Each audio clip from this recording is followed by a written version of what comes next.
Minkejja li għadhom lanqas biss fetħu l-applikazzjonijiet diġà hemm madwar 40 bejn tfajliet u nisa li wrew l-interess tagħhom biex jipparteċipaw fil-programm LEAD. Dan hu programm maħluq apposta biex ikompli jħeġġeġ il-parteċipazzjoni tan-nisa fil-politika u li mistenni jgħinhom jagħmlu l-pass li jmiss dak li jkontestaw elezzjoni.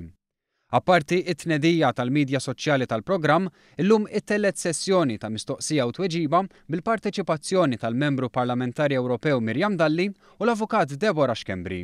Dawn spjegaw li l-etajiet ta' dawk interessati ivarjaw minn tfajliet ta' 16-il sena sa nisa ta' 62 sena. L-applikazzjonijiet mistennija jiftħu b'mod uffiċjali fit-28 ta' Awwissu.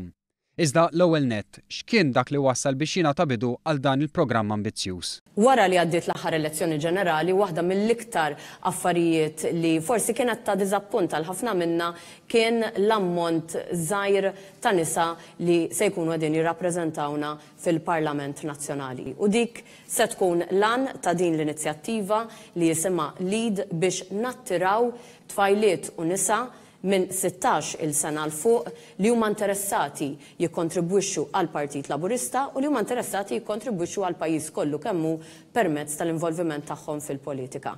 Dan li tkellmet ukoll dwar il-miri li hemm marbutin mal-programm LEAD. Imponejna fuqna nfusna persentaġġi li rridu nkunu ċerti li se nilħqu. L-għanewlieni tagħna huwa li sas-sena 2027 iġifieri żewġ elezzjonijiet minn issa ikonna 50% tal-kandidati li jkunu ġejjin miż-żewġ sessi. Qegħdin nimmiraw li għall-elezzjonijiet tal-Parlament Ewropew ikonna 40% tal-kandidati li jkunu nisa u għall-elezzjonijiet tal-Kunsilli Lokali ikonna 35% tal-kandidati li jkunu nisa.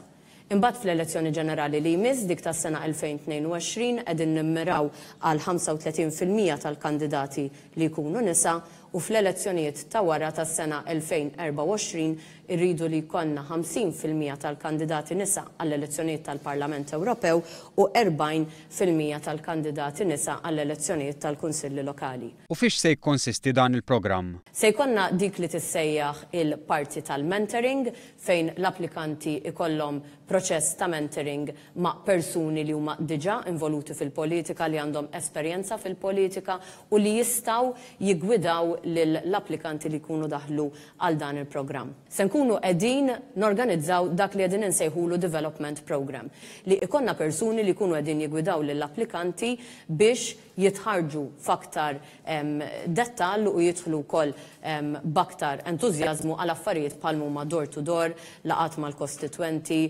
organizzazzjonijiet tal-laqat politiċi. L-avukat Deborah Xkembri qalet li dan il-programm se jkun qed isaħħaħ lil dawk in-nisa li huma mħajra iżda ma jixtiequx jagħmlu dan il-pass wieħedhom. Ma dan il-programm ħajkun qiegħed jagħti empowerment in-nisa illi ikunu forsi jixtiequ jagħtu sem tagħhom. Imma jkunu jonqoshom dik id-daqsxejn żgħira, ikun jonqoshom dik il-konfidenza. Wieħed jista' jsegwi l-andament ta' LEAD permezz tal-website www.lead.org.mt jew fuq Facebook, Twitter jew Instagram.